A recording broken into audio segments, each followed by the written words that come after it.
Hi guys, let's look at another problem today, which is trapping to inverted 2, and the question is 407 marked hard.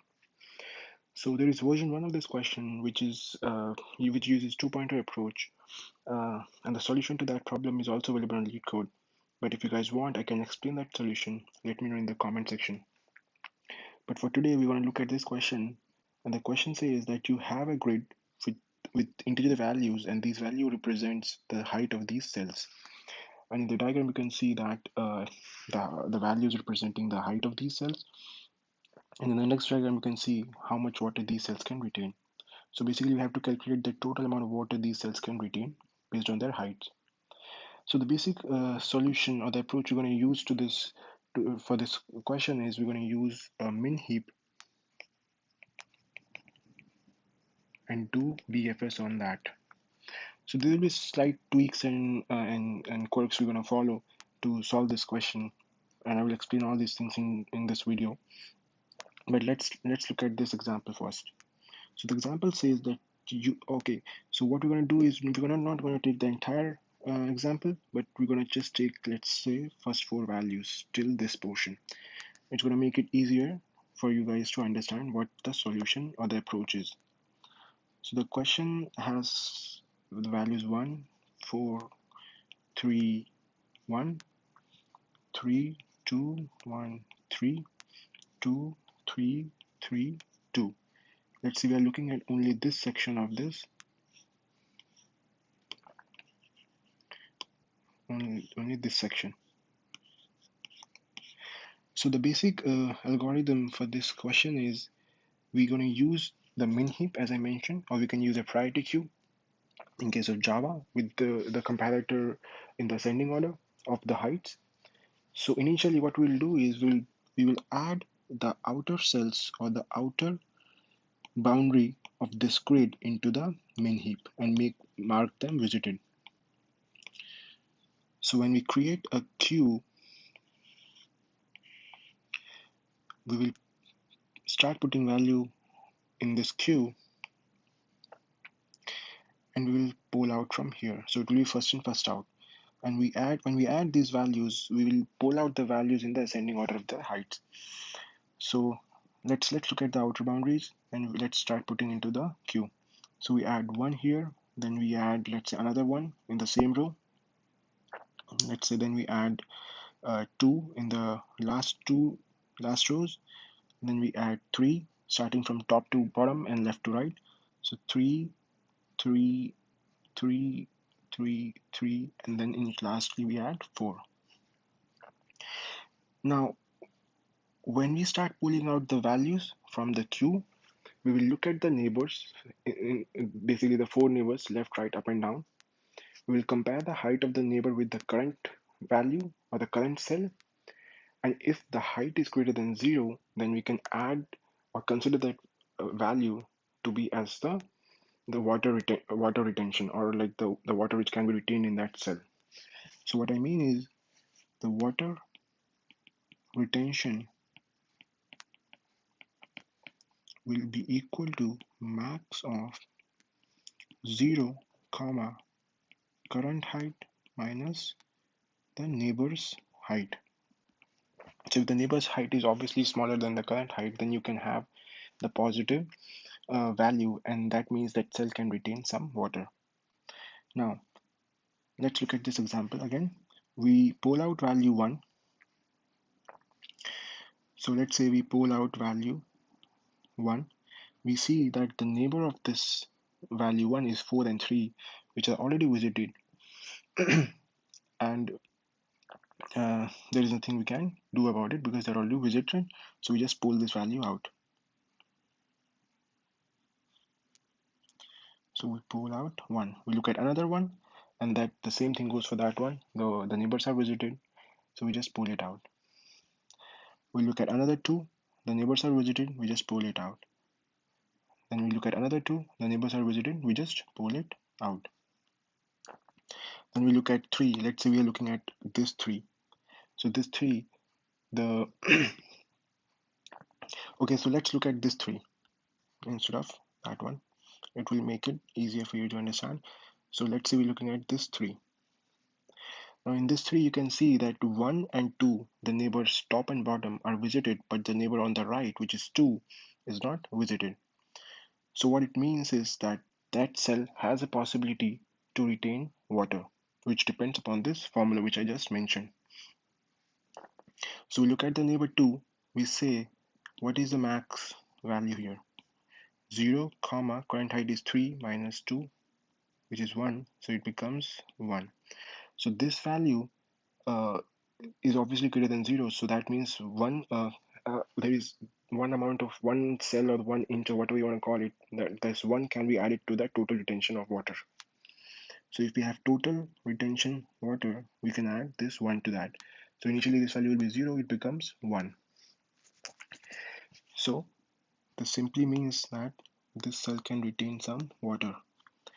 Now there is a small quirk here, and that is when you mark this visited and add this cell into the queue, you have to add the updated height, and that updated height is basically the amount of water this cell can retain plus its current height. So this cell can retain height of water 1, and the cell's height is 2, so it becomes 3. So in this queue, when you add, you basically add 3. So let's add 3 over here. Let's say we are adding 3 over here.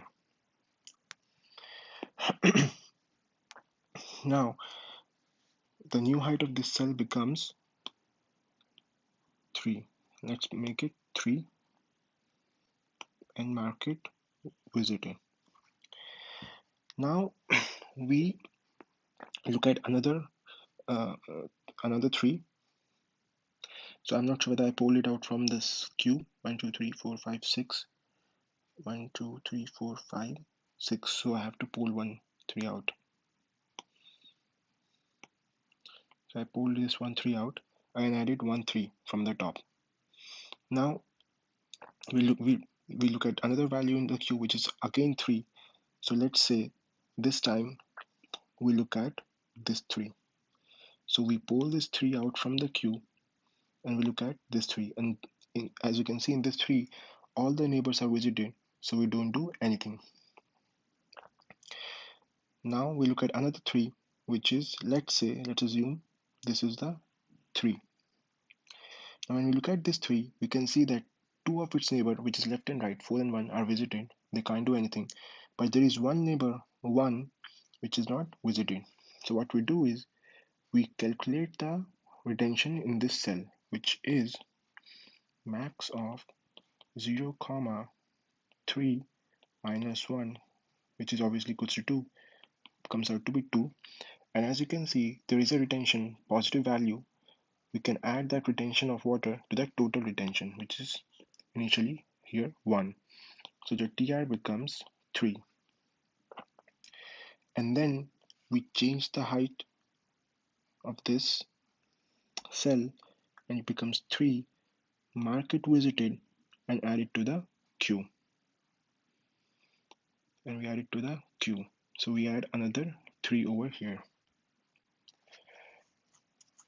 Now, after we add it to the queue, we can continue with the polling mechanism and we pull out another 3. And then let's say we pull this 3 out, and let's say this is the 3 we pull out. All the cells are visited now. There is nothing we can do. We pull this 3 out. Let's say we are pulling this 3 out. All the cells are visited. There's nothing we can do. And similarly, we can pull all these 3 values out because entire grid is visited. So there's nothing in the queue which can help us retain more water. And the answer becomes total retention is equals to 3. So this is 3 is the answer. Now, just to explain why we are marking or why we are updating the height of the cell which we are adding to the queue, and the reason for that is when you add water to the cell, that increases the height of that cell in general, and the neighbors then can retain more water. It's very logical. You can just imagine it.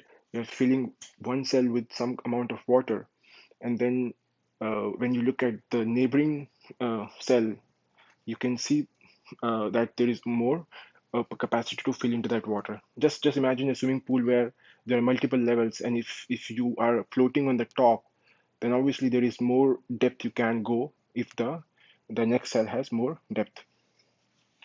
Now I will explain the solution to this question in terms of programming or in terms of code, and I will try to explain it on the go.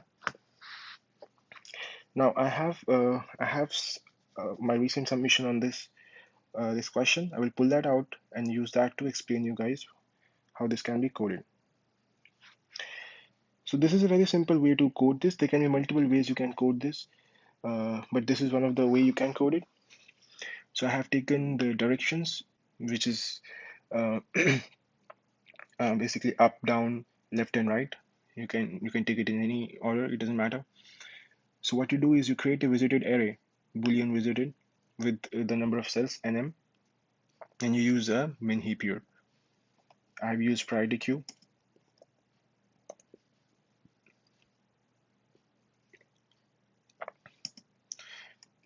On the basis of height. And here what I'm doing is I'm just adding the neighbors, or not the neighbors but the outer boundaries. So this is adding the left and the rightmost column. So the left and rightmost column values, or the left and the rightmost boundaries, and this is adding the top and the downmost boundary values, and we are also marking them visited. Now this result is equals to the total amount of water we can retain.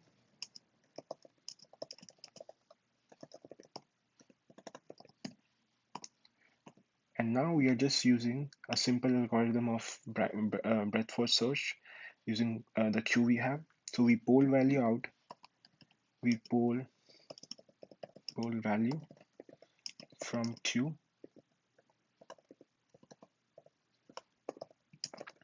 always in ascending order, obviously, as this is min heap.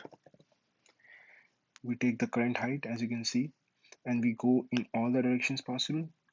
So if the direction is visited or it goes out of scope, then we continue, we don't do anything. Otherwise, we take the height of the neighbor and we calculate the water retention and add it to that result. So this basically means that the water retention is equals to this value, as I was explaining in the solution, or the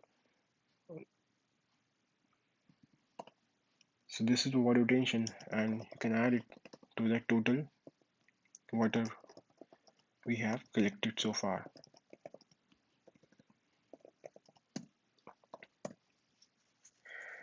And then when you add this new cell to the queue, you are basically adding a new node to the queue with the height, which is the maximum height possible. So this also means that you've added the maximum water retention you have collected to the current height.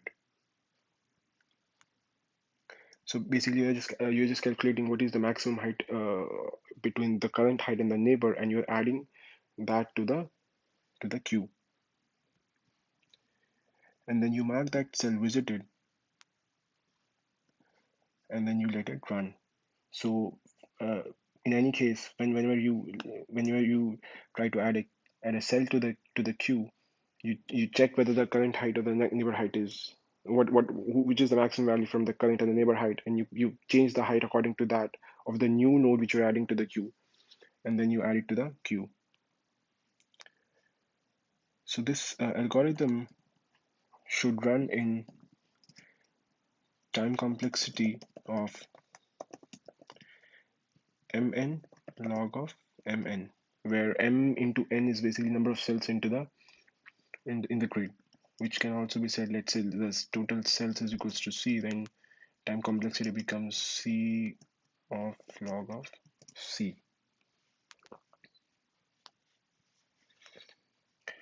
If you try to run this, as you can see in this entire example, the total water collected is 4, but if you remove the last column or the last two values, as I was explaining the discussion, you will see the answer should be 3. Let me submit this. So this is the success, and this is the way you can solve this question. It's not that complicated to understand. If you look at the solution and the discussion which I just shared, you can marinate on that thought, and you can basically come up with this solution on your own. Let me know your thoughts on this solution in the comment section, and then see you in the next video.